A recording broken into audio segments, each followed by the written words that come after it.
வணக்கம். புதுச்சேரியில் விஜய் தலைமையில் பொதுக்கூட்டமானது இன்று நடைபெற இருக்கிறது. முதன் முறையாக புதுச்சேரியில் விஜய் அவர்கள் உரையாற்ற இருக்கிறார். அவருடைய உரை எப்படி இருக்கும் என்ற எதிர்பார்ப்பானது எழுந்திருக்கிறது.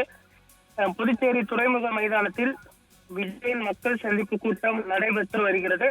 5000 பேருக்கு மட்டுமே அனுமதி என்று அறிவித்த நிலையில் தற்பொழுது பாஸ் இல்லாத அனைவரும் முழுவதுமாக அனுமதிக்கப்பட்டு வருகிறார்கள். பாஸ் இல்லாத தொண்டர்களும் கூட்டம் நடைபெறும் இடத்திற்கு நுழைய முயன்றதால் போலீசாரும் தாவேக்காவிற்கும் இடையே தள்ளுமுள்ளானது ஏற்பட்டு இருக்கிறது.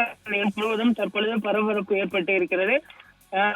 காவல் அதிகாரியானது 41 பேர் உங்களால் உயிரிழந்திருக்கிறார்கள். நீங்கள் பாஸ் இல்லாத அனைவரையும் உள்ளே அனுமதிக்க சொல்லிக் கொள்கிறீர்கள். என்ன செய்ய வேண்டும் எனக்கு தெரியும் என்று ஆவேசமாக பேசியிருக்கிறார். தற்பொழுது புதுச்சேரியில் இருக்கக்கூடிய தொண்டர்களும் விஜய் அவர்களை பார்க்க தள்ளுமுள்ளு செய்வதனால் அந்த பகுதி முழுவதும் தொண்டர்களின் கூட்டமாக நிரம்பி வழிகிறது. விஜய் அவர்கள்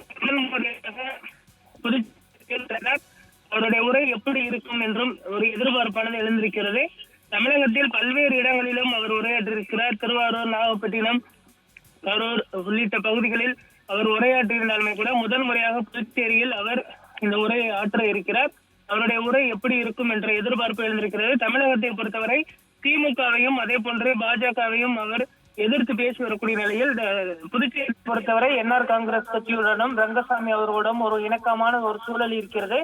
இந்த நிலையில் அவர் எப்படி உரையாற்ற போகிறார்? ரங்கசாமிக்கு எதிராக பேசுவாரா அல்லது இந்த மாநில அரசை கண்டித்து ஏதேனும் பேசுவாரா என்ற ஒரு கேள்வியும் எழுந்திருக்கிறது. இருந்தாலுமே கூட அவர் பாஜக அரசை சாடிதான் பேசுவார் என்ற ஒரு எதிர்பார்ப்பும் இருக்கிறது. குறிப்பாக புதுச்சேரி சென்றும் திமுகவை எதிர்த்து அவருடைய உரை இருக்குமா என்ற ஒரு கேள்வியும் எழுந்திருக்கிறது. 72 நாட்களுக்கு பின்பு முதன் முறையாக விஜய் அவர்கள் மக்களை சந்திக்க இருப்பது குறிப்பிடத்தக்கது.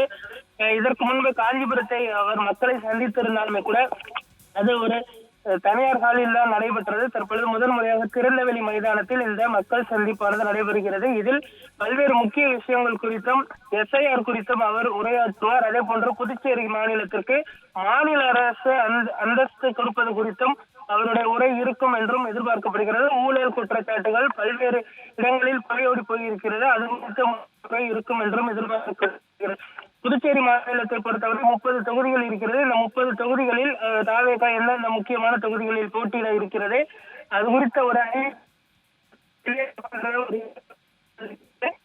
தற்பொழுது சேர்ந்திருக்கிறார். இன்னும் சற்று நேரத்தில் பொதுமக்கள் உரையாற்ற இருப்பது குறிப்பிடத்தக்கது.